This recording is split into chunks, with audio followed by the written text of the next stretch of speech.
L'interview romaine, présentée par Cyprien Viette.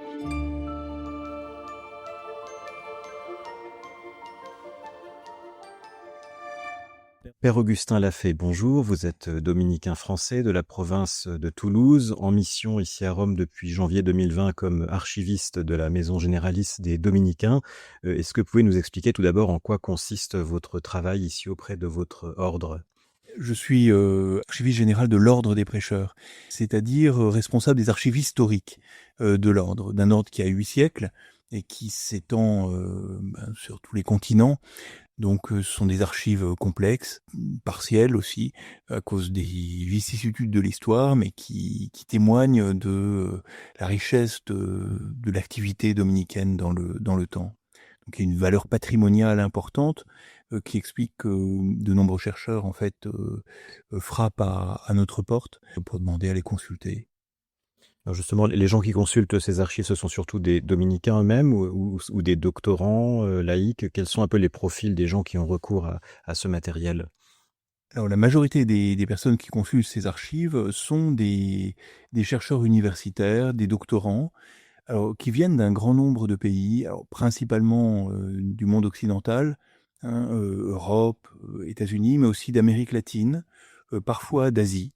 Donc j'ai fait une petite étude statistique il y a 2 ans, et donc en 1 an, 38 nationalités donc étaient représentées parmi les demandeurs, pour un total de 300 demandes pratiquement. Évidemment, les Italiens sont majoritaires, les Français sont très nombreux parce que je suis français et que ça les encourage à être compris, mais il m'est arrivé de recevoir dans la même journée des Polonais, des Biélorusses, des chercheurs de pays très très lointains. Est-ce que vous avez une idée globale du nombre de documents conservés ici et un peu leur répartition géographique ou linguistique ? Alors, ce sont des archives donc dont les plus anciennes remontent au début du XIIIe siècle. Il n'y a pas d'archives absolument contemporaines de Saint-Dominique, qui est mort en 1221, mais on a les actes, par exemple, les copies d'actes des premiers chapitres généraux qui datent des années 1230-1240, donc quelques années seulement après sa mort. Le volume n'est pas très important pour un ordre. Et c'est de l'ordre de 600 mètres linéaires. Vous savez que dans les dépôts d'archives, dans les bibliothèques, on compte en mètres de rayonnage, ce qu'on appelle des mètres linéaires. Et donc, il y a à peu près 600 mètres. C'est très peu à côté des dizaines de kilomètres d'archives qu'il y a dans les archives vaticanes. C'est beaucoup moins que les jésuites, qui ont 4 siècles de moins d'existence de moins que les dominicains, qui ont des archives beaucoup plus importantes. Parce que la tradition administrative de l'ordre joue beaucoup. Les archives qui sont conservées ici sont principalement des archives qui sont liées au fonctionnement institutionnel de l'ordre, c'est-à-dire aux chapitres généraux. L'ordre des prêcheurs, avec les autres ordres mendiants au début du XIIIe siècle, invente les instruments de la démocratie, et ça se manifeste notamment par des réunions pré-synodales, si je puis dire, qu'on appelle des chapitres généraux, qui au XIIIe siècle se déroulent tous les ans, qui sont des réunions internationales des frères et qui produisent un texte avec des ordinations, c'est-à-dire des lois qu'on appelle les actes des chapitres. Donc les actes des chapitres, et puis la correspondance du maître de l'ordre avec les provinces, c'est-à-dire les échanges qu'il y a entre le successeur de Saint-Dominique et les différentes entités dominicaines sur la terre représentent en quelque sorte les 2 sections piliers des archives. Puis après se greffent énormément d'autres choses, parfois des fonds plus personnels qui ont été déposés là un peu par l'aventure, le hasard. Alors vous-même, vous n'êtes pas archiviste de formation, vous êtes historien. Comment se fait la ligne de démarcation entre ces 2 métiers ? Si vous voulez, un archiviste, c'est un cuisinier. Il prépare le repas pour les autres. Alors, en l'occurrence, l'archiviste doit accueillir les documents qu'on lui donne, les classer, veiller à les conserver le mieux possible et les communiquer. Voilà, ce sont ses fonctions essentielles. L'historien est un ogre, disait Jacques Le Goff, hein, c'est un mangeur, donc c'est les clients du restaurant, hein. Et moi, je préfère consommer des archives que les conserver. Mais bon, par la grâce de l'obéissance religieuse, hein, je suis tenu de faire ce travail d'archiviste que m'a demandé le maître de l'ordre, c'est-à-dire le successeur de Saint Dominique actuel. Dans votre parcours personnel, dans votre formation, quels ont été vos domaines de spécialisation, votre sujet de thèse? Est-ce que vous êtes historien de l'ordre des Dominicains ou est-ce que vous avez d'autres champs d'études? Je me suis intéressé dès mes études à l'université avant d'entrer dans l'ordre. Je me suis intéressé à l'histoire religieuse et plus particulièrement à l'histoire de la vie religieuse, mais pas dominicaine, plutôt monastique au début, cistercienne même, donc à l'époque moderne et à l'époque contemporaine, du XVIIIe à nos jours. Parce que il me semblait qu'à travers l'histoire des religieux, l'histoire des moines, on pouvait, par une espèce d'effet loupe, voir ce qui se passait dans toute une société et examiner plus profondément, avec un échantillon réduit d'humanité, un concentré d'humanité en quelque sorte, toute une série de problèmes qui surviennent dans une société, puis voir également, pour moi qui suis un historien croyant, voir quelque chose de l'action de Dieu dans ses vies, dans ses itinéraires. Et dans votre vocation personnelle, qu'est-ce qui vous a orienté vers les Dominicains?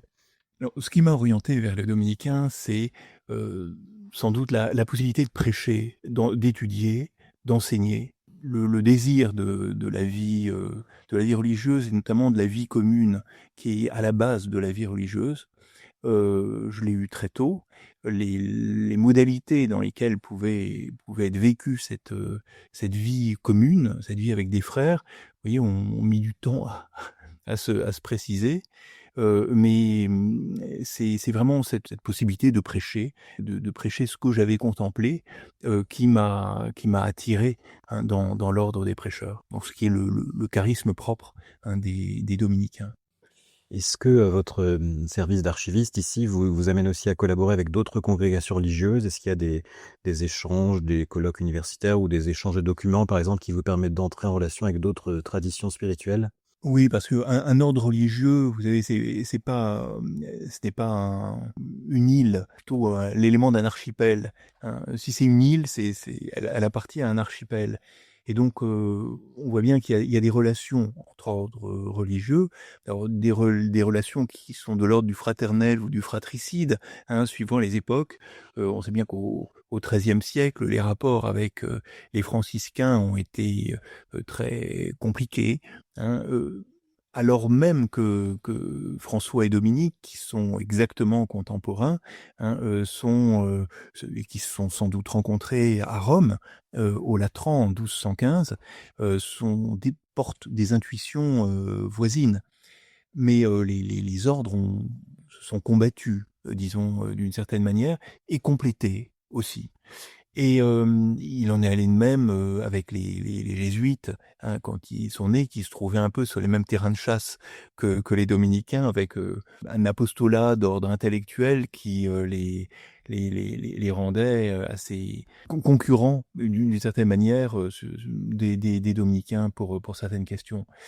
Et donc il y a des relations qui laissent des traces, évidemment dans les archives et qui sont intéressantes aussi pour comprendre comment on vit, dans l'Église, comment on est appelé à vivre. C'est-à-dire, la vie chrétienne, c'est pas une seule tête et rien qui dépasse, hein, mais c'est aussi une espèce de pluralité, de symphonie, si on veut prendre des images qui ont été employées par des théologiens du XXe siècle. Au niveau du Vatican, vous êtes aussi membre du Comité pontifical pour les sciences historiques. En quoi consiste votre travail au sein de cette institution? Alors le Comité pontifical des sciences historiques a été fondé par le pape Pie XII pour participer à des grands événements historiques internationaux. Et donc il regroupe des historiens qui sont essentiellement des historiens laïcs, des universitaires, de tous les continents, qui s'intéressent à toutes les périodes historiques, qui organisent aussi, qui réfléchissent, qui essayent de réfléchir ensemble à des questions qui peuvent leur être posées, hein, par le comité pontifical ou par des instances religieuses ou par le pape lui-même, et puis qui organise donc des colloques. Il y a une espèce de vie universitaire, de vie académique, qui est organisé autour de ce comité, qui est aussi une occasion de rencontre. Quels sont les sujets d'études actuellement sur lesquels vous vous planchez? Actuellement, moi, je travaille beaucoup sur la figure de Jacques Maritain et sa présence à Rome. Jacques Maritain, donc le grand philosophe français, moins étudié philosophiquement aujourd'hui en France qu'il ne l'est aux États-Unis ou en Italie ou en Grande-Bretagne, de manière assez paradoxale. Jacques Maritain donc a été, à la demande du général de Gaulle, ambassadeur de France à Rome après la Seconde Guerre mondiale, donc entre 1945 et 1948. C'était pas du tout un diplomate de carrière, mais il a accepté de rendre ce grand service à l'Église et à la France pour clarifier les rapports institutionnels entre la France d'après-guerre et le Saint-Siège. Et donc Jacques Maritain a voyagé en Italie de nombreuses fois entre la Première Guerre mondiale et puis la clôture du Concile Vatican II, à laquelle il était invité par le pape Paul VI, qui l'estimait énormément, qu'il appelait mon maître. Et Jacques Maritain donc a laissé une trace profonde à Rome, dans la culture italienne, à l'ambassade de France près le Saint-Siège également. Et donc j'ai travaillé en particulier ces dernières années pour essayer de souligner cette trace, essayer de l'étudier davantage. Donc. Vous avez l'impression que le Vatican demeure aujourd'hui un espace privilégié pour la recherche historique? Par exemple, est-ce que l'ouverture des archives de Pie XII a eu un impact sur la communauté des historiens en créant une sorte d'émulation autour de l'histoire contemporaine du Saint-Siège? Alors oui, il y a un intérêt très grand pour l'histoire contemporaine du Saint-Siège. Il y a un intérêt qui est un signe finalement d'une certaine vitalité ecclésiale. C'est bien d'ouvrir des archives, et je le fais également à Sainte-Sabine pour les archives de l'Ordre des prêcheurs, y compris pour traiter de sujets difficiles et peu glorieux. Ce grand intérêt manifesté par les historiens d'histoire contemporaine pour les archives du Vatican, comme on dit, mais aussi pour les archives des ordres religieux, manifeste l'importance de l'Église, le sens de sa présence dans le monde actuel, et permet de découvrir aussi la variété, la richesse de son action. Est-ce que la mise à disposition de la connaissance est aussi un acte de charité d'un point de vue chrétien? Le partage de la connaissance peut aussi être vécu comme un acte religieux en tant que tel? Oui. Il me semble que oui, et d'ailleurs on y était invité encore récemment par le pape François, et vous voyez, les textes courts qu'il a publiés, adressés aux historiens, encourageant à s'intéresser à la littérature, sont une invitation à aller dans ce sens, à faire cette charité de la vérité, mais aussi de la culture, à partager cette culture. L'interview romaine, présentée par Cyprien Viette.